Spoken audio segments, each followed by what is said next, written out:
જગતમાં જન્મ દેનારી રે હે મારી જનેતાની તો લે કોઈ ન આવે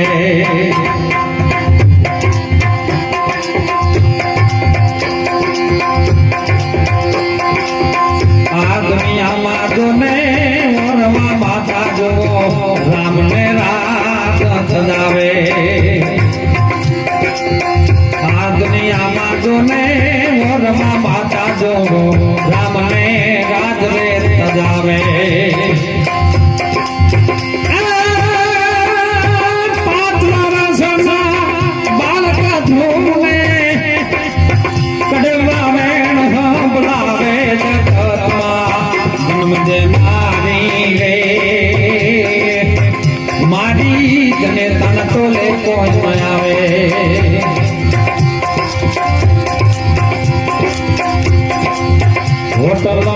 અને લોધમાં ગોબાઈ બાકડે પી મોકલાવે હોટલ લોધમાં ગોરે વાયા બાકડે પી મોકલાવે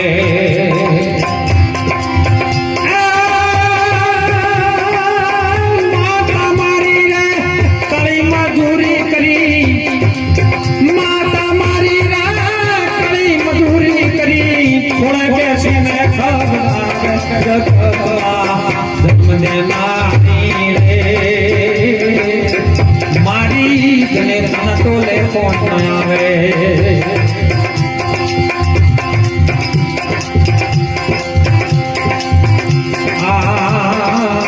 સિનેમા તોડવાની મહાશતાની હિંસા ખાલી રે કરાવે સિનેમા તોડવાની મહાશતાની હિંસા ખાલી રે કરાવે માતા મારિયા કેડમાં બેહારી ગીતમાં ધુરા બોલાવે જગતમાં જન્મ દેનારી રે મારી જને તન તો લે કોઈ ન આવે એક માતા રે જન્મ દેનારી રે જીજી ઘરતી માત રે કહાવે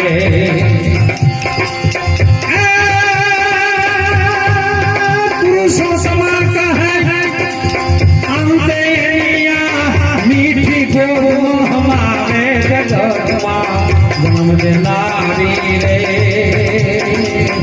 મારી જને તન તો લે કોઈ ન આવે મારી જને તન તો લે જનેતાના તોલે વિશ્વમાં બીજું કોઈ આવે એવું નથી એને એટલે કવિ કાગને પણ કહેવું પડ્યું છે કે મીઠા રે બધું ને મીઠા મેં હુનારેલો અને એથી મીઠી સે મોરી માત રે જનની જોડે સખી નહીં જડે રે અને એ માં છે ને સાહેબ વિશ્વમાં બીજું બધું ગોતો રૂપિયા ઢગલો વરખાવો ને તો માં મળે નહીં અને માના તોલે કોઈ બીજું વિશ્વમાં આવે એવું નથી અને ભગવાન સાહેબ સહદેવ જોશી ગુણ ગાયા છે હે સહદેવ જોશીએ કીધું કે ગુરુના વચને ગવાય અને સંતોના ચરણે આવા સહદેવ જોશી ગુણ ગાય જોઈ લો બધો આ ભાવનો છે મેળો એટલે ખૂબ હળી મળીને પ્રેમથી ભજન કરજો બીજું તો વિશેષ કાંઈ નહીં જીવનમાં સારું કર્મ કરજો સાહેબ કર્મ પ્રદાન સો વિશ્વ કર રાખા જૈસા जिसने कर्म किया वैसा ही फल साखा ગોમના ગોદરે 4-5 જણા ટૂંકું 10 ટંકીને આપણી વિરામ કરી ગોમના ગોદરે 8-10 જણા બેઠા હતા બોકડા ઉપર અને દરેક ગોમમાં બોકડા ઉપર 8-10 જણા તો એવા બેઠા હતા ગોમનું જીસીબી ના ખોદતું એટલે 10 જણા ખોદતા હોય અને એમાં ગામની અંદર ઘણા બધા રૂપિયા વાળું એક દંપતી કુટુંબ 2 માણસ રહે એમને એમ થયું કે આપણે કોઈ વારસદાર નથી આ બધું ધન સંપત્તિ આપણે કરવાની શું લાવો આપણે કોઈ સાધુ સંતને જમાડીએ કોઈ હરિભક્તો આવે તો આપણે જમાડીને આપણે હરિહર કરીને મોકલીએ તો આપણે કંઈક જીવનનું કલ્યાણ થાય અને એને નિયમ લીધો ને એમાં સમય બન્યો ને પહેલા જ દિવસે 5 સાધુ આયા. 5 સાધુએ કીધું કે ભાઈ ગામમાં કોઈ ભગતનું ઘર ખરું? એટલે 4-5 જણા બેઠા હતા, ઓગળી હોમ કરી કે છેલ્લી પરવાડે જતા રહો. એક નવ દંપતી કુટુંબે હમણાં પ્રતિજ્ઞા લીધી છે અને હરિહર કરાવવાનું એક ભગત સારું કર્યું છે, તમે એ જતા રહો. એટલે અરે 5 જણા એમના ઘેર જ્યાં છેલ્યા કરી અને 2 માણસ બેઠા એટલે ભાળી જે કહો મારા ઘેર સાધુ આવ્યા છે, સંતો આવ્યા, મહાપુરુષો આવ્યા છે. ખાટલા પાછળના ચાલ શીરો કોક પાથરીને બેસે, પાણી બાણી આપીને બેહાર્યા. બાબા બોલો હરિહર તૈયાર કરીએ. એટલે કે ના, તમે મને સીધું આપી દો, અમે જાતે તૈયાર કરી લે. એટલે કે કાંઈ વાતો નહીં બાબા, અનાજ ઘણું ભર્યું છે, ઘીએ ઘણું છે, ગોળ ને બધું ઘણું ભર્યું છે, અનાજ છે, તમે તમારી રીતના રસોઈ બનાવી લો. અનાજ આપી દીધું, સીધું આપી દીધું. પેલી બેનને એમ થયું કે લાય બાપુ પોણી માટલાનું ચાલશે. બાપુ કે ના બેટા, કોરું હોય ભરી લાવો. એટલે ગોમના કુએ પોણી ભરવા માટે બેન જઈ, તેઓ જઈને આવતી હતી એટલે વચમાં જવા માટે જતી હતી પોણી ભરવા માટે. એટલે વચમાં નોળિયો ને હાથ 2 લડાતા. એટલે આ બેને દ્રશ્ય જોયું, જાતે લડાતા હતા જોયું. પાણી ભરીને વળતે આવતી તાણે એ નોળીએ હાપને મારી નાખેલો, પણ એ હાપને મરેલા ને એક સમળી આવી ઉડીને આકાશમાં લઈને ઉડી. હવે પેલી પાણી ભરીને આવતી હતી ને ઉપર પેલી સમળી આગ લઈને નીકળી. એટલે એની અંદરથી જે ઝેરના ટીપા પડ્યા સીધા ઓલા માટલામાં પડ્યા.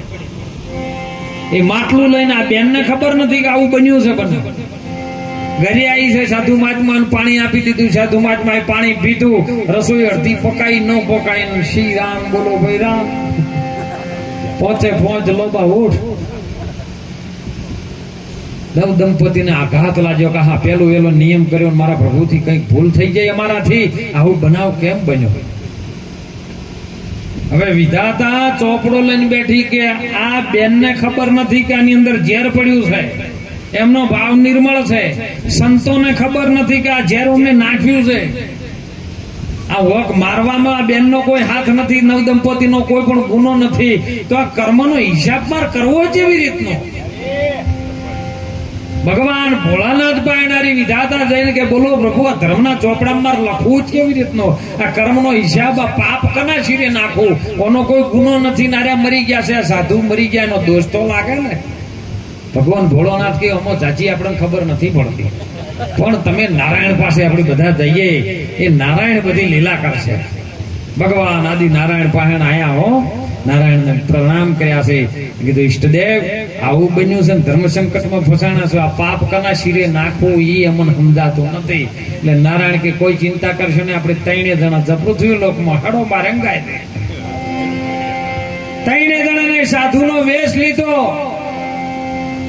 ગોમના ગોદરે ઈ જ ગોમમાં આયા. પેલા 5-10 જણા એ બેઠા હતા. ત્યાં જઈને પૂછ્યું કે ભાઈ કોઈ ગોમમાં હરિહર કરાવે એવું છે? ભૂખ લાગી છે.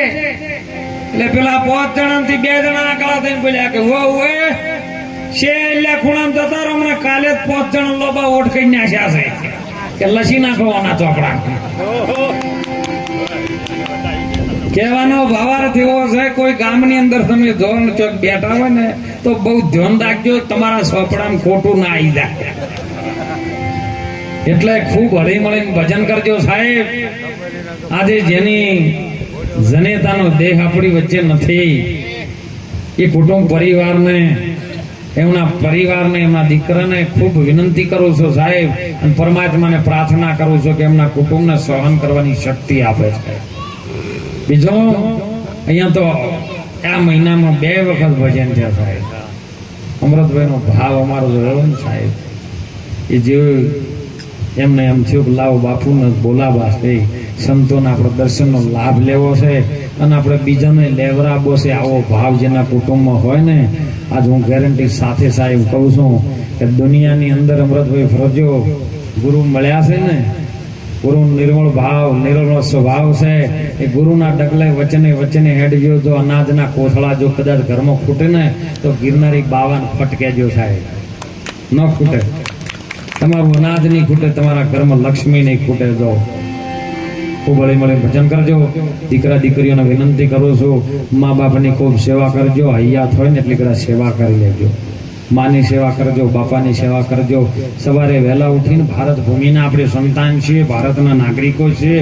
આપણે એક ધર્મ એવો ભારતની ભૂમિમાં સંતોનો છે કે આપણે એક માના અને બાપાના બાળકો છીએ. એકમાં રહેવાયું નથી, બેમાં રહેજો. માની સેવા કરજો ને બાપાની કરજો. કે માની સેવા કરવી બાપાની ન કરવી મેળ નહીં આવે. માતા પિતાએ તમને જન્મ આલ્યો છે, એનાથી મોટું વિશ્વ બીજું કોઈ ભગવાન નથી. દેવી મંદિરે સવારે વહેલા ઉઠીને દર્શન કરવા જાજો. આપણે હિન્દુ ધર્મના બાળકો છીએ સાહેબ. દેવી મંદિરે જઈને તિલક કરજો. કોઈ એમ કહેતું કે મંદિરે કોઈ નથી તો તમને હજી કાચું સમજણું છે. તમારા હોય છે હૃદયમાં તો પથ્થરમાં ભગવાન પ્રગટ થાય છે. દેવી દેવતા તો ધર્મનું સ્થાનક છે, આસ્થાનું કેન્દ્ર છે. તમે વહેલા ઉઠીને તમારા દીકરા દીકરીઓને સાહેબ તમે પહેલા દર્શન કરતા થાઓ તો દીકરા દીકરીઓ ત્યાં પણ દર્શન કરશે. અને દર્શન કરીને જો એની અંદરથી સંસ્કાર પ્રગટ થશે ને તો કોઈનો મા બાપમાં જન્મ નહીં જોઈ ગેરંટી મારું.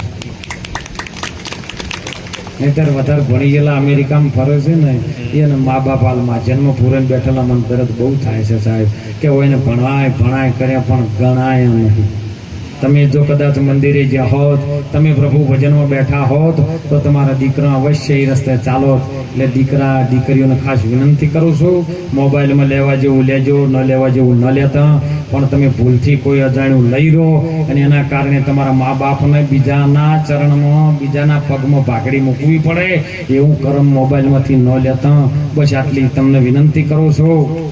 ફેશનથી દૂર રહેજો, વ્યસનથી દૂર રહેજો, સંતોના ટચિંગમાં રહેજો, સંતોના સંગમાં રહેજો. મા બાપની સેવા કરજો. સાધુ સંતો આવા મહાપુરુષો દેવી મંદિરે પૂજા કરે છે સાહેબ, એ તમે જજો, કંઈક ને કંઈક તમારું કલ્યાણ થાય ને થાય. એ જ વિનંતી સાથે આવા સંતોના ચરણોમાં, સંત માતાઓના ચરણોમાં, પ્રભુ ભક્તોના ચરણોમાં, મારા મહાપુરુષોના ચરણોમાં વંદન કરી વાણીને વિરામ કરું. સદગુરુ ભગવાન કી જય. સદારામ બાપાનો